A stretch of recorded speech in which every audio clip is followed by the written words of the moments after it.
올 한 해를 우리가 돌아보면 하나님께서 우리 곁에 계시면서 우리를 지켜주지 아니하셨다면 과연 어떻게 지내왔을까 생각하게 됩니다. 그만큼 어느 해보다도 하나님의 은혜가 크게 다가옵니다.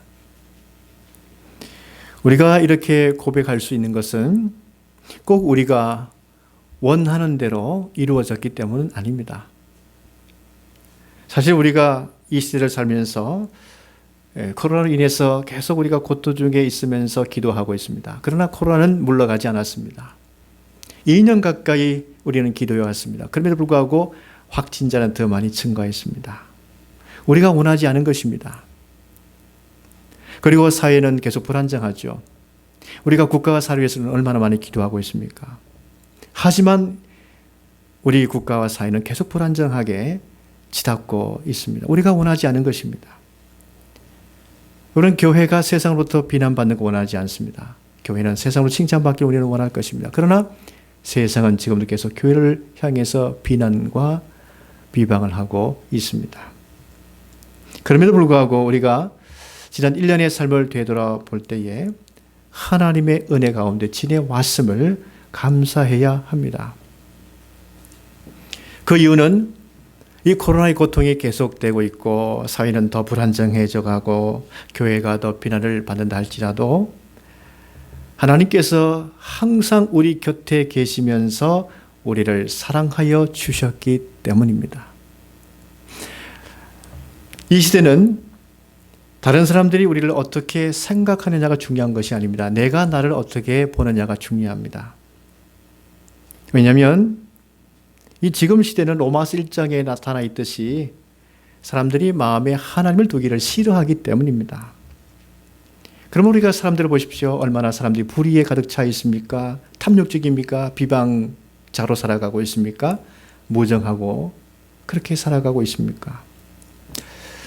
우리가 이런 사회에 살면서 나는 워낙 행동이 올바르기 때문에 어떤 비방을 받지 않는 완전한 자입니다. 이렇게 말할 수 없습니다. 우리는 내가 완전하게 온전한 자로 산다 할지라도 세상으로부터 비난받게 되어 있습니다. 왜냐하면 세상은 비난하고 비방하는 세상이기 때문입니다. 오늘 바울이 복음을 전하고 있는 시대를 보십시오. 로마서가 기록될 당시는 주후 57년경입니다. 계산해 보면 지금으로부터 약 2000년 전의 시대이죠. 바울이 3차 전도 여행 때 고린도에 있으면서 로마서를 기록했습니다. 2000년 전의 사람들은 우리보다 더 순수했을까요? 우리는 그렇게 생각하죠. 지금보다도 과거는 더 인심이 좋았다고 순수했다고 말합니다. 과연 그럴까요? 2000년 전은 어떻게 했을까요? 바울이 기록할 당시 로마서 이 내용을 보게 되면 결코 그렇지 않다는 것을 우리는 발견할 수 있습니다. 바울을 보십시오. 얼마나 죄악에 대해서 상세하게 기록하고 있습니까? 여러분 사실 바울 당시는 지금보다도 훨씬 더 예수를 믿는 사람들이 적었습니다. 그러면 어떤 삶으로 살아갔겠습니까? 사람들은 그 세상적인 가치관으로 살아갔습니다. 훨씬 더 육적으로 살아갔죠. 다른 사람들을 대적하면서 죄와 더불어 살아갔습니다. 특히 유대인들은 의로움에 대해서 굉장히 관심이 많았습니다. 그런데 이 유대인들이 말하는 의라고 하는 것은 유대법을 지키는 것이고 유대 문화 속에 들어오는 것을 말합니다. 그러나 하나님께서 말씀하시는 의라고 하는 것은 유대법을 지키는 데 있지 않습니다. 다르게 말씀하시죠. 하나님이 미리 정하시고 부르신 자들을 의롭다 하십니다. 여러분 로마서 말씀 보십시오. 8장 30절에 또 미리 정하신 그들을 또한 부르시고 부르신 그들을 또한 의롭다 하시고 의롭다 하신 그들을 또한 영화롭게 하셨느니라. 유대인들이 말하고 있는 의로움과 다릅니다. 하나님께서는 부르신 자들에 대해서 의롭다 말씀하십니다. 그러니까 의롭다라고 하는 것은 하나님께서 우리를 부르시는 것으로 시작합니다. 그러므로 우리가 의롭다 함을 칭함받는 것은 전적인 하나님의 은혜 때문입니다. 중요한 것은 하나님이 우리를 어렵다 칭하기 위해서 부르실 때에 하나님은 우리를 위하시겠다고 약속하셨습니다. 31절 말씀 보십시오. 만일 하나님이 우리를 위하시면 누가 우리를 대적하리요? 이 말씀의 뜻은 하나님이 우리를 얼마나 위하시는지를 전하고 있습니다. 위하시다라고 하는 이 말씀은요, 소중히 여기다, 소중히 사랑하다, 끔찍이 사랑하다, 그런 뜻입니다. 아브라함을 보십시오. 아브라함은 믿음의 사람이 되기 위해서 하나님의 말씀을 따라간 사람입니다. 하지만 아브라함은 두려움이 많은 사람이었죠. 겁쟁이였습니다. 그런 비록 하나님께서 지시할 땅으로 갈 만큼 대범한 사람으로 우리가 볼 수 있습니다만은 자기 목숨을 위해서는 어떠했습니까? 얼마나 겁이 많았는지 자기 살기 위해서 아내를 내버린 비겁한 사람이었습니다. 겁쟁이였습니다. 75세를 산 남자라면 자기 비겁함을 넘어설 수 있는 나이 아닙니까? 그럼에도 불구하고 아브라함은 그렇지 못했습니다. 만약 하나님께서 아브라함이 자기 감정대로 살아가도록 내버려 두셨다면 아브라함은 그 애굽 바로에서 죽임을 당했을 것입니다. 그러나 하나님께서는 어떻게 하셨습니까? 아브라함을 끔찍히 사랑하셨습니다. 그 이유는 하나님께서 아브라함을 부르셨기 때문입니다. 여러분, 부르심을 받았다는 것이 얼마나 큰 은혜입니까? 하나님이 바로를 막으셨습니다. 그래서 그때 아브라함은 경험했습니다. 하나님이 나를 끔찍이 사랑하시는구나. 겁쟁이요 두려움 많은 나에 대해서 하나님은 위하시면서 사랑하시구나. 그것을 발견했습니다. 이것이 부름받은 자의 특권이요 은혜인 것입니다. 바울은 전도 여행 시작 때부터 사역의 열매를 맺지 못하도록 방해를 받았습니다. 바울은 성령의 보내심을 받았습니다. 구브로에 먼저 선교지로 들어갔습니다. 그런데 바울은 거기에 총독 서기어에게 복음을 전하려고 했습니다. 근데 그러자 복음을 전하지 못하도록 바예수라는 유대인 거짓 선지자가 대적했습니다. 총독에게 복음을 듣지 못하도록 했습니다. 자, 이때 바울은 어떻게 했습니까? 바울은 성령 충만했죠. 그리고 거짓 선지자를 주목했습니다. 이렇게 선포했습니다. 모든 거짓과 악행이 가득한 자여, 주의 바른 길을 굽게 하기를 그치지 아니하겠느냐. 이렇게 선포하자 그 거짓 선지자가 맹인이 되고 말았습니다. 한동안 보지 못했습니다. 그런 다음에 바울이 전한 복음을 그 총독이 듣고 예수님을 믿게 되었습니다.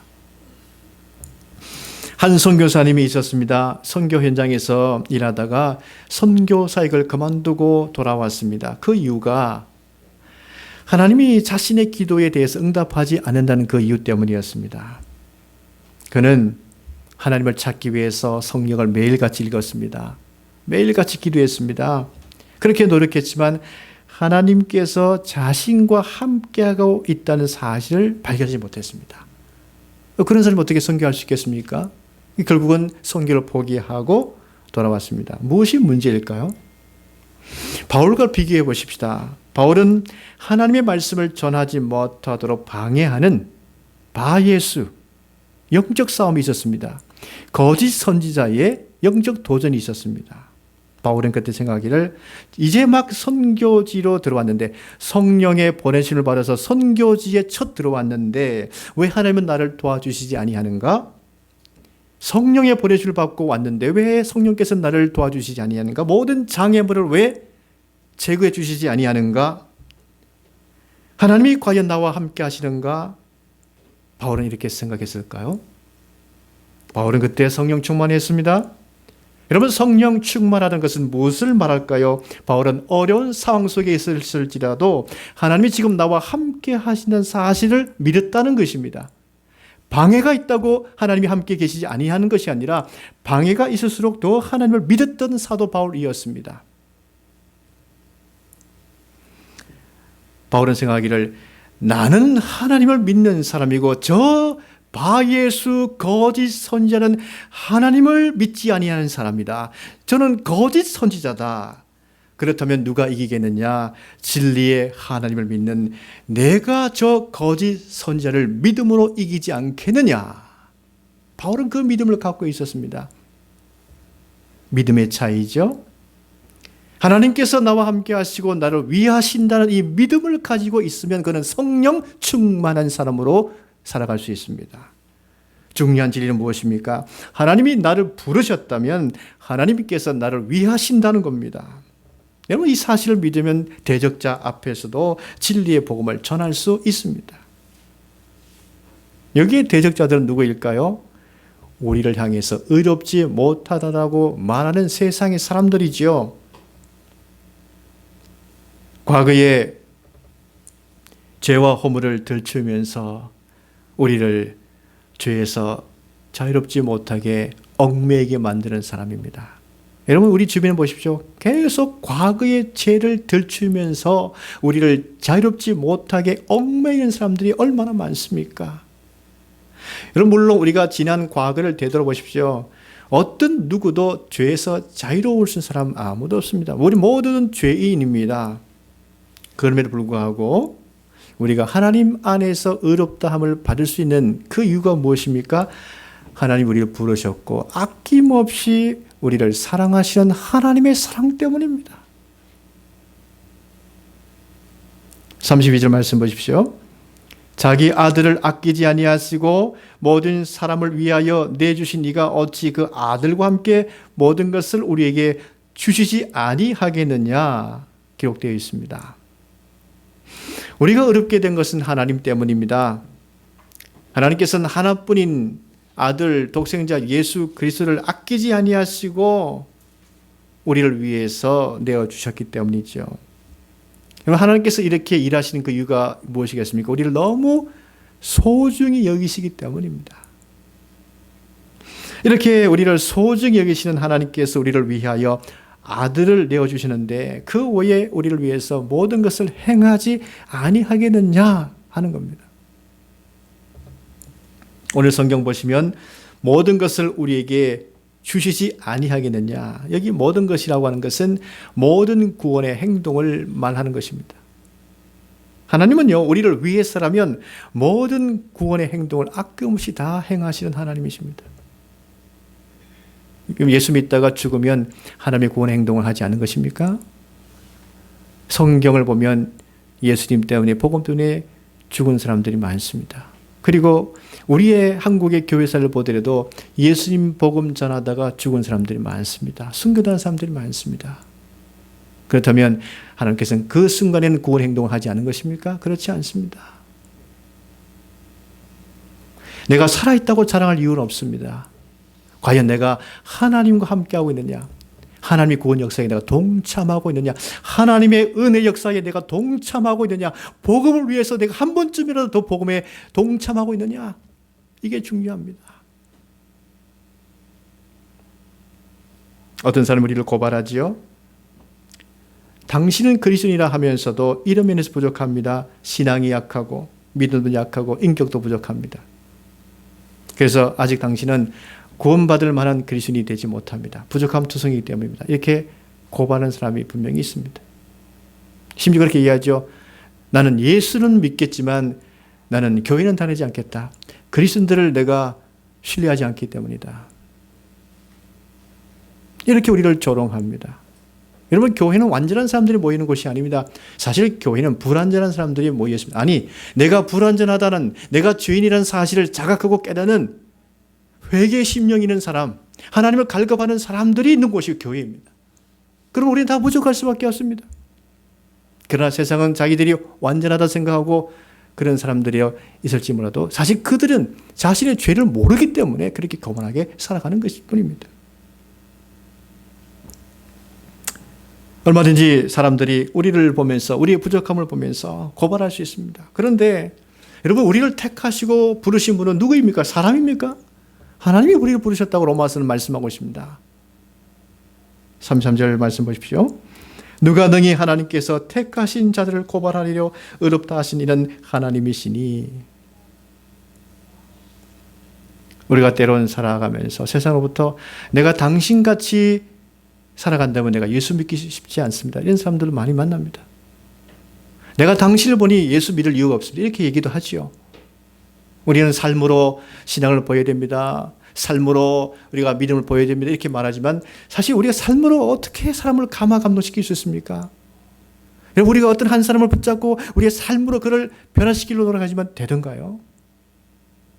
우리의 삶은 부족할 수밖에 없습니다. 그럼 여전히 우리는 삶의 신앙으로 어떻게 해보시다 얘기를 많이 주장하지만 사실 우리는 얼마나 부족한지 많습니까? 우리의 삶으로 사람을 변화시킬 수 있는가요? 우리의 삶으로 누군가를 예수 믿게 할 수 있던가요? 아닙니다.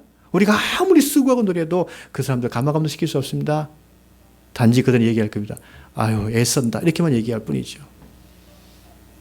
그들을 구원시키는 것은 하나님의 택하심의 부르심을 받아야만 가능합니다. 하나님께 달리는 거예요. 그리스도의 복음만으로 그들을 구원시킬 수 있는 것뿐입니다. 그래서 우리가 그런 말을 들을 때마다 내 마음속에 얼마나 자책감이 들 때가 있습니까? 내가 부족하구나. 내가 예수를 믿는다고 수십 년 동안 살아왔지만 내가 이렇게 부족할 수밖에 없다니 내 마음속에 얼마나 자책감이 듭니까? 또 내가 예수를 믿는다 하면서 얼마나 마음에 근심도 많습니까? 또 우리가 얼마나 죄성에서 자유롭지 못할 때가 많습니까? 내가 스스로 의문에 빠지죠. 내가 예수를 믿는다는데 왜 이렇게 두려움과 근심이 많은가? 불안감이 많은가? 왜 이렇게 죄에서 자유롭지 못한가? 그럴 때 우리 자신을 붙들어서는 안 되죠. 하나님의 택하심을, 하나님의 부르심을, 하나님의 말씀을 붙들어야지 되는 것입니다. 33절 말씀 보십시오. 누가 능히 하나님께서 택하신 자들을 고발하리요 의롭다 하시니는 하나님이시니. 우리가 살아가면서 우리 자신에 대해서 실망할 때가 많지 않습니까? 내가 이것밖에 안 되었는가? 열심히 살아온다고 왔는데 내가 이것밖에 안 되었는가?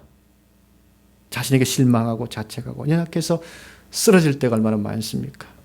그럴 때 이 말씀을 붙들어야 됩니다. 나를 붙들어서는 안 됩니다. 하나님께서 나를 택하셨다. 그리고 하나님이 나를 의롭게 하셨다.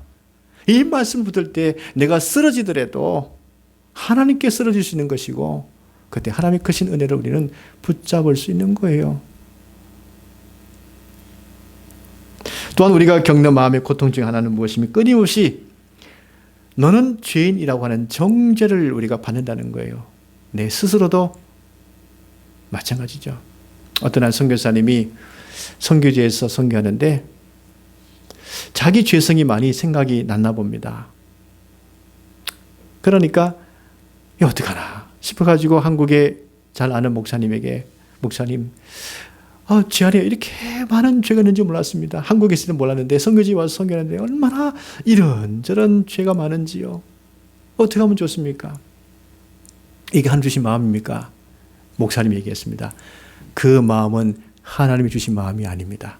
사탄이 주는 마음입니다. 당신에게 선교하지 못하도록 좌절시키는 사탄이 주는 마음입니다.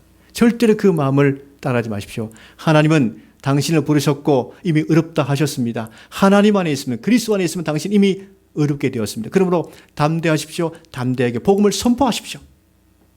복음을 전하십시오. 말씀을 붙드십시오. 그것이 하나님의 마음입니다. 사탄의 마음에 빼앗기지 마십시오. 굉장히 말씀을 잘 전해주었죠. 그런데 말씀 보십시오. 그런데 우리는 계속적으로 자기 자신이 스스로 정죄하죠. 내가 이렇게 죄인이 많은데 무엇을 할 수 있겠냐고. 어떻게 내가 보험으로 살 수 있겠냐고. 굉장히 회개하는 심령으로 좋은 것 같지만 여러분 잘 생각해 보십시오. 이게 정말 하나님이 주신 마음인지 사탄이 주는 마음인지.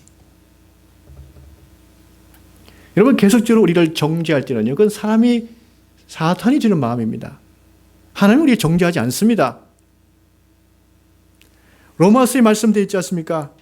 하나님은 우리를 정죄하지 않아요. 로마서 8장에 이렇게 말씀하고 있습니다. 그러므로 이제 그리스도 예수 안에 있는 자에게는 결코 정죄함이 없나니 이는 그리스도 예수 안에 있는 생명의 성령의 법이 죄와 사망의 법에서 나를 해방하였습니다. 누가 나를 정죄할 수 있습니까? 누가 나를 고발할 수 있습니까? 여러분 세상이 말이죠. 우리를 넘어뜨리게 하는 방법이 무엇인지 알고 있습니다. 우리를 계속 정죄하는 거예요. 계속 정죄하면 우리가 넘어집니다. 세상 그걸 알거든요. 그러니까 사탄과 마귀의 세상은 우리에게 계속 정죄하는 겁니다. 분명히 복음은 그렇게 말씀하고 있지 않은데. 하나님 뭐라고 말씀하십니까? 34절에 누가 정죄하리요? 누가 정죄하리요? 하나님은 엄청난 말씀을 주신 것입니다. 아무도 정죄할 수 없다는 것입니다. 왜? 내 자녀이기 때문에. 하나님은 하나님의 자녀를 감싸 안는 겁니다. 우리가 부모 아닙니까? 자녀가 있습니다. 다른 사람이 우리 자녀를 정죄하면 가만히 있겠습니까? 감싸 안아야 되죠. 내 자녀인데 말이죠. 정죄하도록 가만두겠습니까? 아니죠. 하나님도 마찬가지입니다. 우리는 하나님의 자녀입니다. 누가 정죄하리요? 하나님이 감사하는데요. 우리가 누가복음 15장 보시면요. 둘째 아들이 아버지 품에 돌아온 것을 잘 알고 있습니다. 그 아버지가 신분을 회복시켜 주죠. 여기서 끝나지 않았습니다. 동네 사람들 불러다가 구원의 잔치를 베풀었습니다. 공개적으로 선포한 겁니다. 내 아들은 이제 죄인이 아니다. 정죄하지 마라. 이제 이 아이는 방탕한 죄인이 아니고 나의 자녀이다. 이게 선언하는 겁니다. 누구든지 정죄하지 못하도록 막으시는 거죠. 하나님은요, 어느 누구도 우리를 정죄하지 못하도록 하시는데 그 방법이 무엇입니까? 그리스도인 예수님의 십자가 부활입니다. 예수님은 우리가 정죄받지 못하도록 우리를 위해서 십자가에 죽으시고 또한 부활하셨습니다. 또한 우리가 마음이 약해질까 봐 지금도 하나님 보좌 우편에 계시면서 우리를 간구하십니다. 중보하십니다.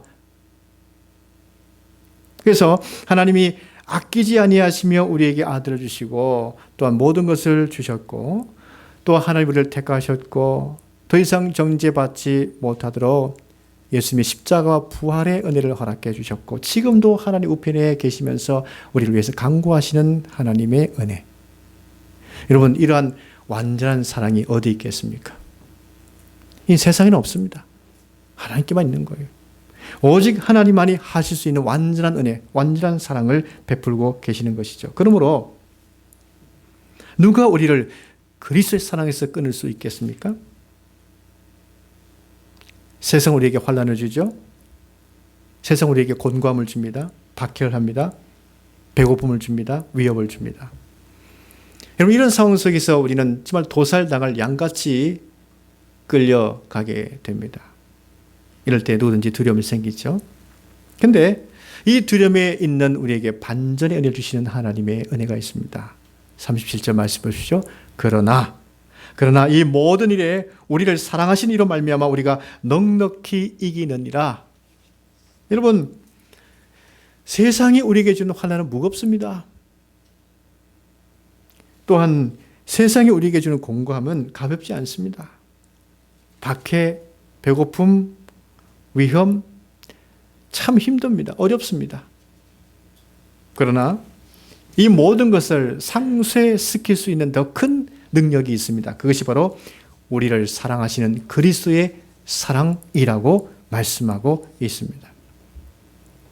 여러분, 세상이 왜 우리에게 환난을 주고 박해를 가하고 기근을 주고 위협을 주는 그 이유가 무엇이겠습니까? 그리스도의 사랑을 의심하도록 하기 위해서입니다. 그래서 구원의 자리에서 떨어지도록 하기 위해서입니다. 그러나 그리스도의 사랑은 환난과 박해와 기근, 위협 앞에서도 쉽게 끊어지지 아니하는 견고한 사랑입니다. 그럼 그것은 우리의 힘으로 그 사랑을 붙들고 있기 때문이 아닙니다.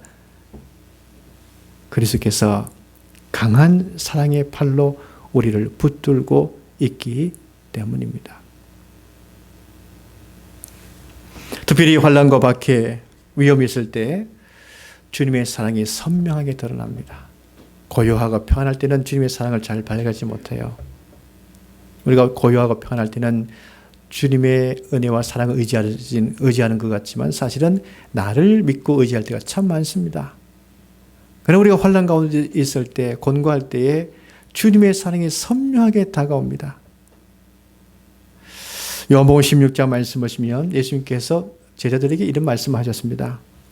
이제 내가 십자가의 고난을 당하게 될 것이다. 이제 아버지께로 가야 할 때가 왔다. 그렇게 이제 말씀하십니다. 그때 너희들은 환난을 당하게 될 것이다. 주님이 말씀하십니다. 제자들에게 말씀하신 것이죠. 그때 제자들은 두려워서 예수님을 떠나가게 될 것이라 주님이 말씀하셨습니다. 주님은 그러면 나 혼자게 될 것이다 말씀하셨습니다. 그러나 주님께서 뭐라고 말씀하십니까? 그때 나 혼자 있는 것이 아니라 아버지께서 나와 함께 계시느니라 그렇게 말씀하셨습니다. 여러분, 사람이 내 곁에 많이 있을 때는 주님이 내 가운데 계시는 것 같죠? 아닙니다. 사람에 둘러싸여서 사람밖에 보이지 않습니다. 그러나 정작 하나님이 나와 함께 계시다는 것을 언제 느끼고 경험할 수 있습니까? 사람이 다 하나를 떠날 때, 혼자 있을 때, 사실 그때 주님이 나와 함께하고 계신다는 것을 더 깊이 느낍니다. 우리 예수님께서 그와 같은 경험을 하셨습니다. 그 말씀을 하셨습니다. 그때 우리 주님께서 제자들에게 당부하시죠. 세상에서 너희가 환난을 당하나 담대하라, 내가 세상을 이겼노라 하시면서 평안하라 이렇게 말씀하셨습니다.